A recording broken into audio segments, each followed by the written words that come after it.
Welcome friends. आज हम बात करने वाले हैं एमडीपीएस के ऊपर। Motor driving power steering module जो होता है, इलेक्ट्रॉनिक पावर स्टीयरिंग मॉड्यूल क्या होता है, इसके ऊपर आज का लेक्चर रहने वाला है। और ये काफी वीडियो है काफी इंपॉर्टेंट रहने वाली है। अगर आपको एमडीपीएस रिपेयर करना है, electronic power steering module repair करना है और आपका डाउट है कि कैसे मैं इसको इस फील्ड में कैसे जाऊं, कैसे इन चीजों को, इस मॉड्यूल को रिपेयर करूं, जो कि हमारे पावर स्टीयरिंग मॉड्यूल, स्टीयरिंग से रिलेटेड मॉड्यूल है, कंप्यूटर है। तो आज की वीडियो के अंदर मैं आपको काफी हिंट दूंगा, काफी सारी टेक्निक्स बताऊंगा कि किस प्रकार से हमारा मॉड्यूल काम करता है और कैसे उसको रिपेयर किया जाता है। ठीक है, तो हमारे लेक्चर आज से शुरू करते हैं आप लोग। तो देख सकते हो आप, सबसे पहला हमारा जो होता है, इस प्रकार से आप देखोगे, हमारा एमडीपीएस मॉड्यूल होता है। एमडीपीएस भी बोलते हैं इसे, और इसको ईपीएस मॉड्यूल भी बोलते हैं। अभी एमडीपीएस का मतलब क्या होता है, फुल फॉर्म क्या होता है? एमडीपीएस का फुल फॉर्म होता है मोटर ड्राइविंग पावर स्टीयरिंग, और ईपीएस का फुल फॉर्म होता है इलेक्ट्रॉनिक पावर स्टीयरिंग। तो इस देख सकते हो आप, आपकी स्टीयरिंग के अंदर, स्टीयरिंग कॉलम के नीचे आपके जस्ट इस प्रकार से हमारा क्या लगा होता है, कंप्यूटर लगा होता है, जो कि हमारे स्टीयरिंग में लगी हुई मोटर को ऑपरेट करता है। ठीक है, तो इस प्रकार से इस मॉड्यूल के अंदर जब खराबी आ जाती है तो हमारा स्टीयरिंग क्या होता है, हार्ड हो जाता है, स्टीयरिंग हार्ड हो जाता है, या हमारा स्टीयरिंग पावर स्टीयरिंग जो है प्रॉपर फंक्शन नहीं कर पाता है।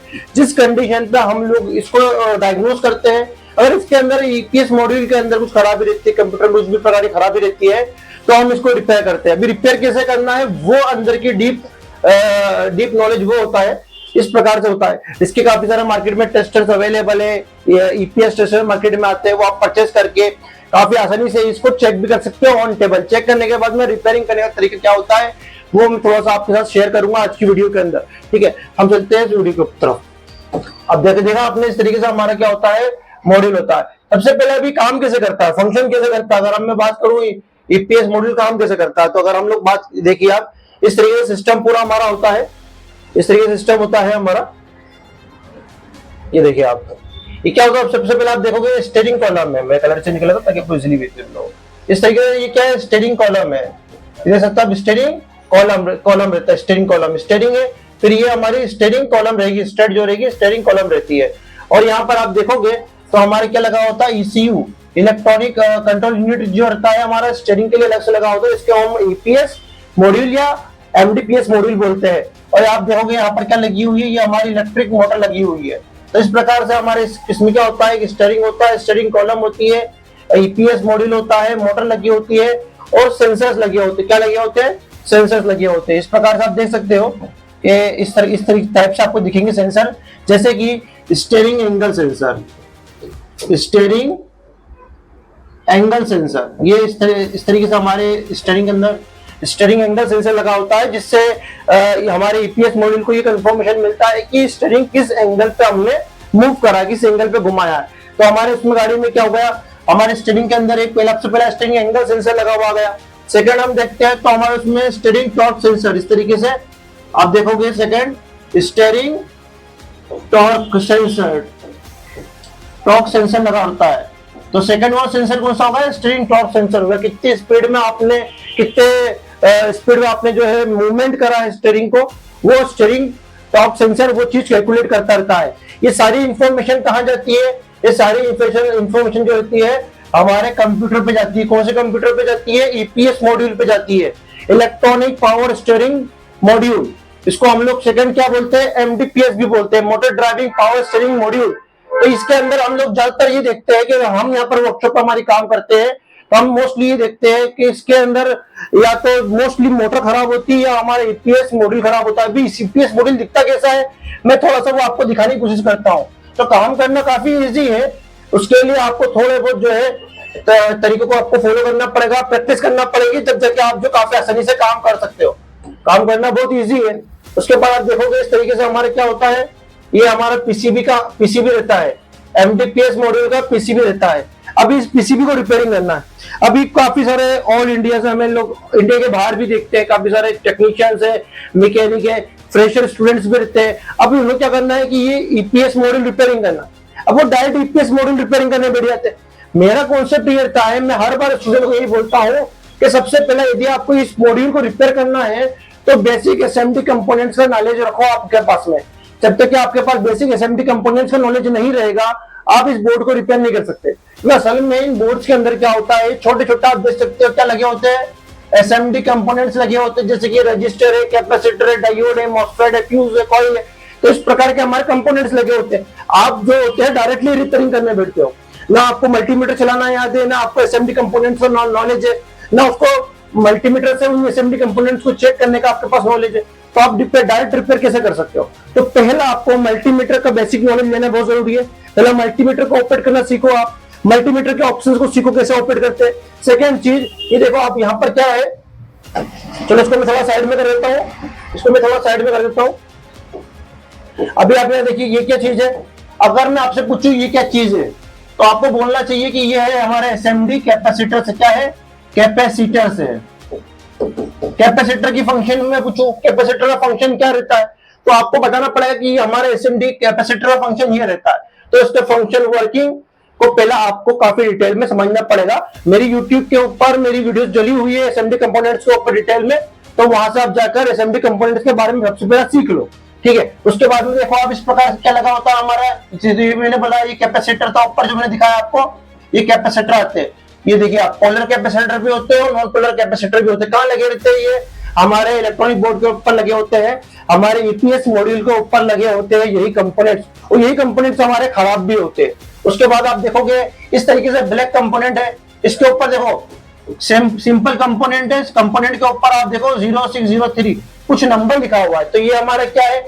ये हमारे रजिस्टर्स है। क्या है? रजिस्टर्स। अगर मैं ईपीएस मॉड्यूल के अंदर बात करूं तो ईपीएस मॉड्यूल के अंदर रजिस्टर सबसे ज्यादा खराब होते हैं। इसकी वैल्यूज क्या होती है? बदल जाती है, ओपन हो जाते हैं, कुछ कंडीशन पे हमारे रजिस्टर क्या होते हैं? शॉर्ट हो जाते हैं। तो ईपीएस मॉड्यूल में करना क्या हमें?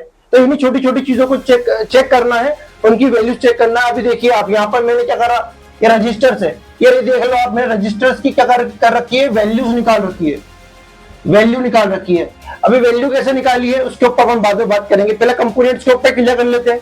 उसके बाद आप देखोगे तो हमारे ईपीएस मॉड्यूल के ऊपर हम बात करते हैं। ईपीएस मॉड्यूल के अंदर हमारे इस तरीके से क्या लगे होते हैं? मॉसफेट लगे होते हैं। मॉसफेट का फुल फॉर्म क्या होता है? Metal oxide semiconductor film effect transistor. तो ये क्या चीज है? ट्रांजिस्टर्स है। तो कुछ इस प्रकार के सिंपल ट्रांजिस्टर्स भी लगे होते हैं। तो इस प्रकार से हमारे क्या हुआ है? कैपेसिटर है, रजिस्टर है, मॉसफेट है, ट्रांजिस्टर है, और ये क्या लगा हुआ दिख रहा है आपको? डायोड है। इस तरीके से हमारे क्या होते हैं? एसएमडी कंपोनेंट जो हमारे होते हैं वो हमारे ईपीएस मॉड्यूल, यूं तो हर इलेक्ट्रॉनिक बोर्ड के अंदर हमारे एसएमडी कंपोनेंट्स लगे रहते हैं, लेकिन हम बात करें किसके ऊपर कर रहा है? ईपीएस मॉड्यूल के बारे में समझ रहा है। तो ईपीएस मॉड्यूल के ऊपर भी सेम इसी प्रकार से क्या लगे होते हैं? हमारे एसएमडी कंपोनेंट्स लगे होते हैं। और खासतौर पर मैंने बताया क्या, रजिस्टर के ऊपर गौर करना। जब भी आप एमडीपीएस मॉड्यूल को या ईपीएस मॉड्यूल को आप रिपेयरिंग करने बैठ रहे हो तो आपको सबसे पहले ये नॉलेज होना चाहिए कि मल्टीमीटर कैसे ऑपरेट करना है। दूसरी चीज मैंने आपको बता दिया कि इसके ज्यादातर मोस्टली रजिस्टर्स खराब होते हैं, मॉसफेट्स खराब होते हैं। तो इनको चेक करने का तरीका आपको सीखना पड़ेगा। तो उसको चेक करना सीखो, कैसे चेक करना है उसके लिए मैं अलग से वीडियो बना दूंगा मल्टीमीटर्स पे, ठीक है। तो वहां से आप जाके सीख सकते हो। अब इसके ऊपर देखो, मैंने आपको सेकंड पॉइंट मैंने क्या बताया आपको, इसके ऊपर मैंने वैल्यू निकाल के रखी है। क्यों निकाल के रखी है? देखो आप यहाँ पर 53.5 किलो ओम। तो यहाँ पे एक रजिस्टर लगा हुआ है। क्या लगा हुआ है? यहाँ पे एक रजिस्टर लगा हुआ है, जिसकी मैंने मल्टीमीटर से पहले ही वैल्यू निकाल ली कि इसकी एक्चुअल वैल्यू क्या है। अभी मैंने ये इसकी वैल्यू कहां से निकाली? एक ओके बोर्ड मेरे पास रखा हुआ था, एक ओके बोर्ड था मेरे पास में आया था, ईपीएस मॉड्यूल आया था। मैंने बैठ के मल्टीमीटर से उसके सारे रजिस्टर्स क्या करी, वैल्यू निकाल ली ओके बोर्ड की, और मैंने कॉपी के ऊपर या फिर इस तरीके से मैंने उसको फोटो एडिट करके ये सब चीज लिख के रख ली पहले से। अभी मेरे पास में दूसरी बार जब ये बोर्ड रिपेयरिंग के लिए आता है, मुझे सिर्फ मल्टीमीटर का इस्तेमाल करना है। मल्टीमीटर का इस्तेमाल करने के बाद मेरे सामने ईपीएस मॉड्यूल रखा रहेगा, और ईपीएस मॉड्यूल के ऊपर जहां पर मुझे डाउट रहेगा कि सेक्शन के अंदर कौन से रजिस्टर खराब हो सकते हैं, उन सब ओके बोर्ड से बस ओके वैल्यू से मेरे को बस वैल्यूज देखना रहेगी, और वैल्यूज में मैच करते जाऊंगा। जहां पर मुझे वैल्यू गलत आती है, समझ लो मेरा फॉल्ट मिल गया, मुझे मेरा ईपीएस मॉड्यूल रिपेयर हो गया। तो ये पूरा फोकस बनाकर काम करना है। ऐसा नहीं कि बस आपने काम करते आ रहे तो थोड़ा सा एकदम ईपीएस मॉड्यूल पहले दिन से रिपेयर करना नहीं याद होगा आपको। इसके लिए पहले आपको चार्ट बनाना सीखिए, पहले वैल्यू रजिस्टर को कैसे चेक करते हैं वो चीज सीखिए, एसएमडी कंपोनेंट को कैसे वैल्यू चेक किया जाता है। तो पहले इन चीजों पे फोकस करोगे, ऑटोमेटिक आपको ईपीएस मॉड्यूल रिपेयर करना आ जाएगा, ठीक है। तो इसके ऊपर आप देखो, जैसे कि यहाँ पर वैल्यू लिखी 53, थोड़ा सा मैं जूम कर देता हूँ ताकि आपको इजीली विजिबल हो जाए।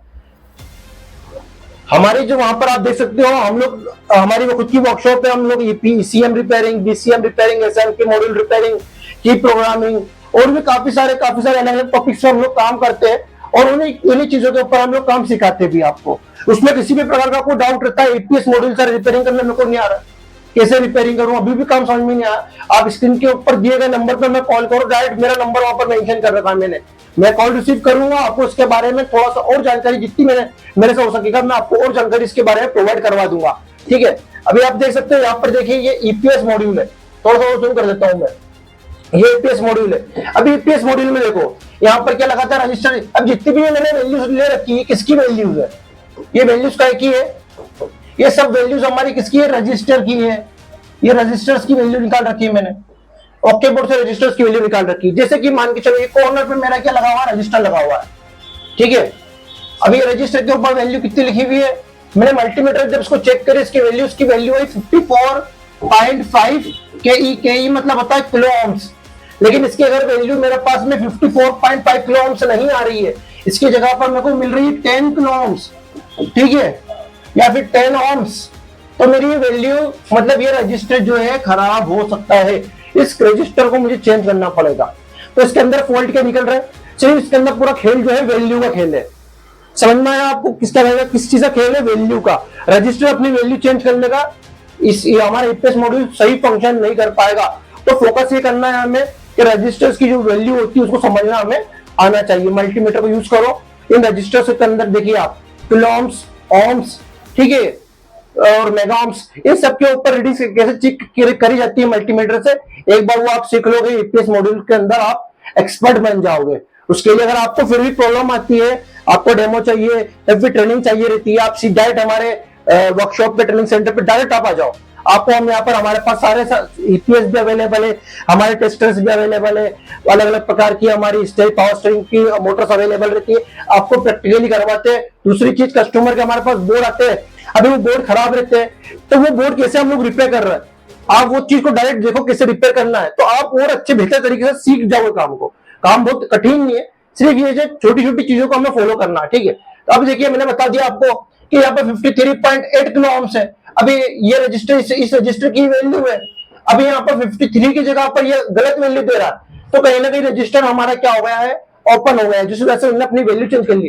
तो यहाँ पर 53.8 किलो ओम आना था, तो यहाँ पर मेरा मान के चलिए 30 किलो ओम्स आ रहा है, तो भी मेरा जो है रजिस्टर खराब है, रजिस्टर खराब हो गया है। उस कंडीशन में रजिस्टर क्या करेंगे हम लोग, बोर्ड से हम रजिस्टर को बाहर निकालने के बाद वैल्यू चेक करेंगे ओके है या नहीं है, या फिर हमारे पास दूसरा ओके बोर्ड है, उसको भी रजिस्टर बाहर निकाल लो, तो ये भी कर सकते हो।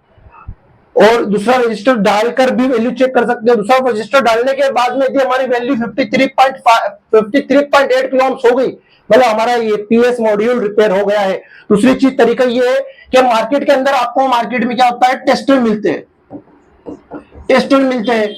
अब ईपीएस टेस्टर मार्केट के अंदर आपको मिल जाते हैं।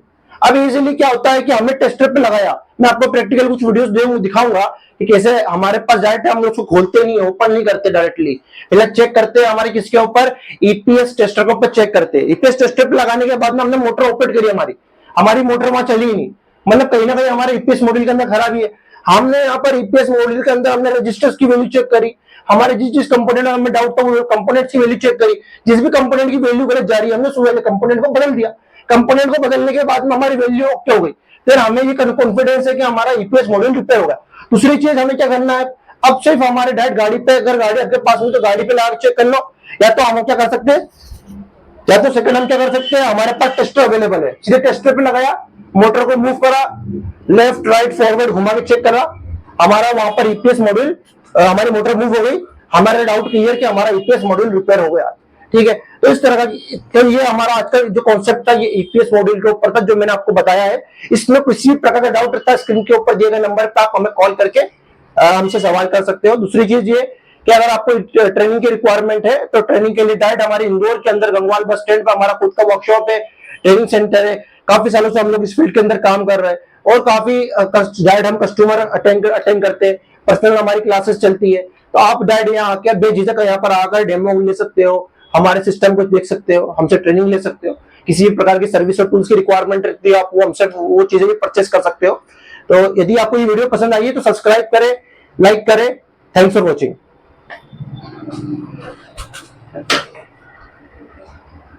हे